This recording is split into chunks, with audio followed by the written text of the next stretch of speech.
Guys, alam niyo ba tong mga videos na to? Yung may caption na, bored ka ba? Huwag mong i-click ang location at baka mapunta ka sa CR. What if malaman mo ang totoong location nito? Ito nga pala ang storya ni JP Espino. Sulat niya, Hi Ate Nix at Kuya Steve. Sobra po akong na-curious sa misteryo ng location CR videos na ito. Halos araw-araw nakikita ko siya sa FYP ko. Hindi na siya nakakatuwa kaya naiinis na ako. Ako nga pala si JP Espino, taga Bacoor, Cavite. Sinubukan kong i-click ang location na to. Pero dinala ko sa Pink to Pink, isang opisina sa May Pasay. Hindi ko nga magets, bakit ako mapupunta sa CR? Tapos, sabi sa akin ng girlfriend kong si Clarissa, obvious naman na hindi relocation yan. Ito ang ginagawa ng mga tomboy at partners nila. At baka daw sa CR ito naganap, kaya ganon. Ang sabi-sabi rin daw, merong real video nito sa Telegram. Pero sabi ko sa kanya, hindi ako basta-basta naniniwala. To see is to believe. May misteryo talaga sa lugar na ito. At aalamin ko. Sabi ko sa kanya, pupuntahan ko ang location na ito. Ayaw naman akong samahan ni Clarissa. Kaya nagpasama ako sa aking pinsan na si Jezzy. Kaya nung last Friday, pumunta kami after class ni Jezzy sa May Pasay at hinanap ang location na ito. Medyo late na. Alas 11 na ng gabi. At medyo delikado na rin sa Pasay. Finalo lang namin si Google Maps at napunta kami sa isang lumang building sa San Roque Street. Nasa 3rd floor daw ito. Walang katao-tao. Madilim. At puro alikabok at agiw. Binuksan namin ang flashlight sa phone namin. Sinubukan namin gamitin ng elevator. Pero sira ito. Kaya naghagdan kami. Habang umaakyat, parang may naririnig kaming footsteps sa likuran namin. Lumingon kami, pero wala kami nakita. Lumakas ang kabog ng dibdib namin, pero tumuloy pa rin kami. Pagdating namin sa 3rd floor, dito na namin nakita ang Pink to Pink. Isa siyang lumang opisina, at halos wala nang gamit dito. May ilang gamit, pero halos bakante na siya. Pumasok kami. At hindi kayo maniniwala sa kung ano ang nakita namin. May lumang motor na Mio sa gitna ng opisina. Nagkatinginan kami ni Jezzy. Kitang-kita ang pagtataka sa kanyang mata. Gulong-gulo naman ako sa mga nasilayan namin.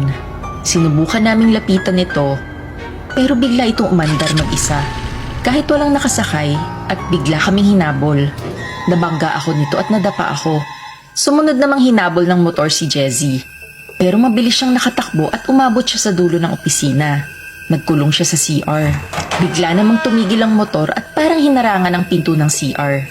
Dahil dito, hindi makalabas si Jezzy. Napakadilim sa loob. Tinatawag niya ako, takot na takot. Maya-maya, sumigaw na si Jezzy at humihingi ng tulong. May umaabuso daw sa kanya. Sinubukan ko talagang tumayo kahit masakit ang aking likod dahil sa pagkakabundol sa akin. Pinilit ko tanggalin ang motor sa pinto ng CR. Tuloy-tuloy pa rin ang pagsigaw ni Jezzy at paghingi ng tulong. Natagalan ako bago ko ito natanggal. Nang makapasok ako sa CR, naabutan kong umiiyak ang pinsan ko. Habang nilalapitan ko si Jezzy, bigla naman akong nadapa nang may tumulak sa akin. Nalalayan naman ako ni Jezzy at tumakbo na kami paalis na opisina. Pagkababa namin sa ground floor, nakita kami ng guard at pinigilan kaming makalabas. Trespassing daw kami. Kaya kunento ko sa kanya ang nangyari at ang multo sa 3rd floor. Ang sabi lang niya, yung Pink to Pink. Kaya nga daw siya pinagbabantay sa lumang building na ito ay dahil may multo nga raw doon. Kwento ni Manong Guard, may office party raw doon 10 years ago. At doon nagtatrabaho ang isang mayabang na tomboy na si Jonalyn or Jonah, ang palayaw niya. Siya daw ang manager ng opisina. Abusado daw itong boss na ito. At nung office party, gusto daw siyang gantihan ng isang empleyado na si Gilbert. Kasama ni Jonah ang kanyang syota na si Cherry. At habang nagpa-party ang mga empleyado, nagyaya daw si Jonah kay Cherry na mag-CR sila. At alam na natin ang ginawa nila sa loob. Nakita niya ang dalawa at sumunod ito sa CR. At dahil sa kalasingan, hindi na napigilan ni Gilbert ang emosyon niya. Matagal na siyang may galit kay Jonah dahil sa madalas na pagpapahiya nito sa kanya. Pinasok niya ang CR at inabuso si Jonah at Cherry. At nang matapos ito, pinatay niya ang dalawa. Nahuli naman kagad ng pulis si Gilbert. At simula nun, naging haunted na ang lugar na ito. Hindi lang ang 3rd floor, kasama na ang buong building. Nagpasalamat kami kay Manong at nalaman namin ang katotohanan sa misteryong ito. Dali-dali kaming umalis at nangakong hinding-hindi na kami babalik sa location na to.